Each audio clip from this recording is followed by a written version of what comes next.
Most people think they know Arnold Schwarzenegger, the champion, the movie star, the governor, the man who came from nothing and conquered everything. But what if the version of Arnold you know was carefully constructed? What if behind every trophy, every film role, every vote, there was a darker, colder, more calculated mind at work? Today we go beneath the surface. We start at the top, where the story looks like inspiration, and we descend into something else entirely. Level 1. The surface. Small village called Thal, Austria.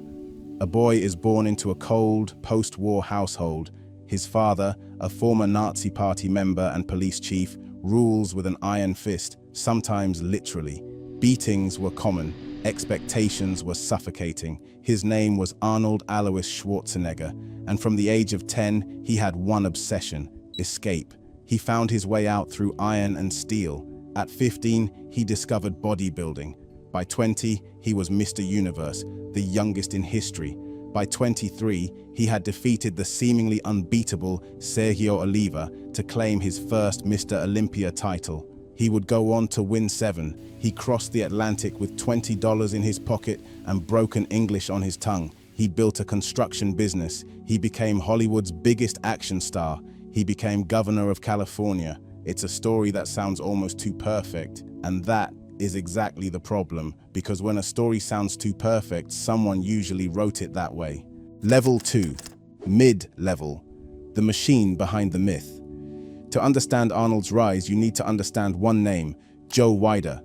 Weider was the most powerful man in bodybuilding. He ran the IFBB, the federation that controlled the Mr. Olympia. He published the magazines, he sold the supplements, he built the business, and he needed a face. When Weider spotted Arnold in Europe, he didn't just invite him to America, he constructed him. He paid his rent, he put him on every magazine cover, he built an entire promotional machine around one Austrian bodybuilder. Joe Weider didn't discover Arnold, he manufactured him. And Arnold, he knew exactly what was happening. He used Weider just as much as Weider used him. There's one more piece of the machine we haven't mentioned: the drugs. Arnold has openly admitted to using steroids during his competitive years. Specifically Dianabol, which was legal in the US at the time and widely used across the sport. He's called it a tool, not a secret. It was as legal as vitamins, he once said. But it adds another layer to the myth. How much of the sculpture was iron and will, and how much was chemistry? But here's where the story gets uncomfortable. The IFBB, under Weider's control, also had the power to destroy competitors. In 1971, just before the Mr. Olympia, Ben Weider, Joe's brother and IFBB president, quietly introduced a new rule. Any athlete who competed in a rival organization's event would be banned from the Olympia. Sergio Oliva, Arnold's greatest rival, a Cuban bodybuilder of almost mythical proportions, had just competed in the NABA Mr. Universe in London. He was banned from the 1971 Olympia. Arnold won uncontested. Frank Zane was banned. Franco Columbu was banned. Several elite competitors were swept off the board in a single rule change, right before the biggest competition of the year. Convenient? Absolutely. Coincidence? Decide for yourself. Level 3, deep level.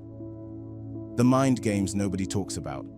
Arnold was never just a bodybuilder.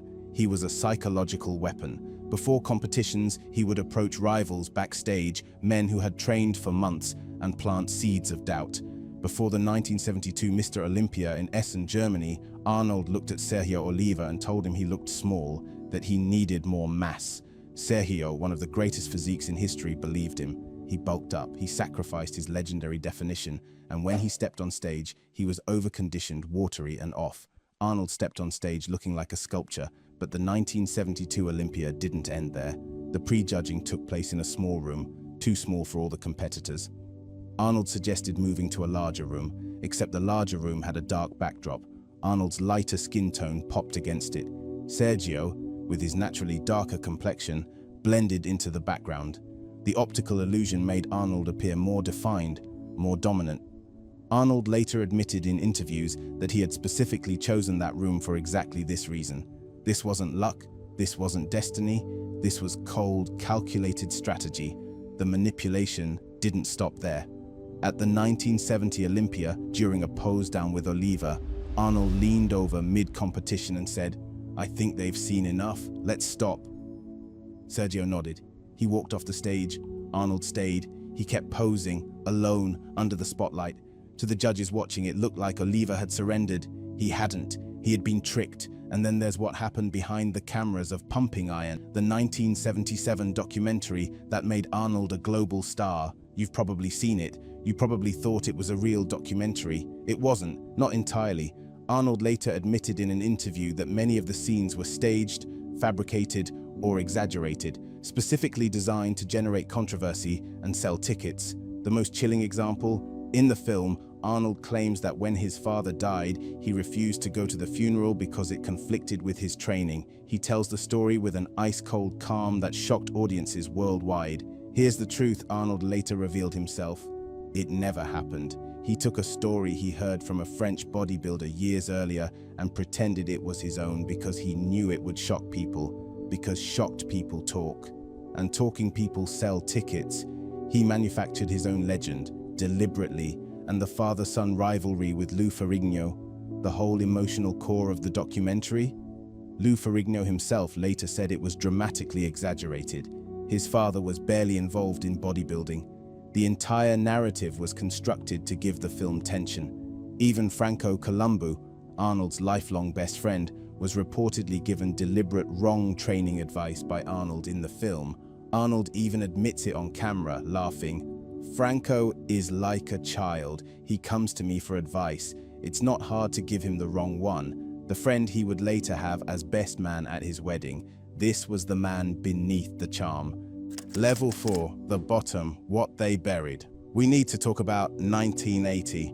By this point, Arnold had been retired from bodybuilding for 5 years. He was a movie star. He had just filmed Conan the Barbarian. He had nothing to prove. And then, one day before the 1980 Mr. Olympia in Sydney, Australia, he announced his comeback. The other competitors were furious. Mike Mentzer, one of the most brilliant minds ever to compete in bodybuilding, had been in peak condition for months. Frank Zane, Boyer Coe, Chris Dickerson, all elite athletes who had dedicated everything to that competition. What followed that night is considered by many insiders to be the most controversial judging decision in bodybuilding history. Arnold's physique was, by almost every account, not at the level of the other competitors. His legs were underdeveloped. His midsection was soft. His conditioning was not comparable to Dickerson or Mentzer. He won anyway.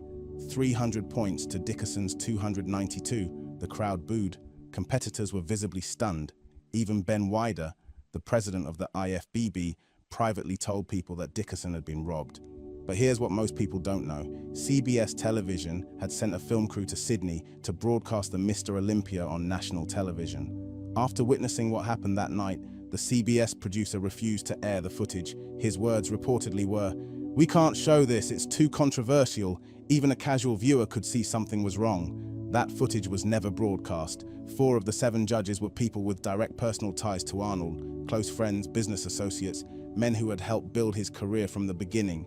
The judge who had tried to disqualify Arnold on stage for breaking the rules, for refusing to do the compulsory poses, was removed from the competition. He was put on a plane back to England the same night. Mike Mentzer never competed again. He spent years afterward documenting what had happened. He said Arnold had come backstage before the show with what he described as an erratic, almost manic energy. Mentzer later alleged, and Joe Wider himself reportedly confirmed, that Arnold had been on cocaine that day. Arnold has never directly addressed this. Mentzer died in 2001. He never got the championship he deserved. And then there's the story of Serge Nubret, a French bodybuilder of extraordinary aesthetics. Many say that 12 days before the 1975 Olympia, Nubret was in the best shape of his life. Then the IFBB told him he couldn't compete. No explanation given. He stopped training, stopped dieting. The day before the contest, they told him, "Actually, you can compete."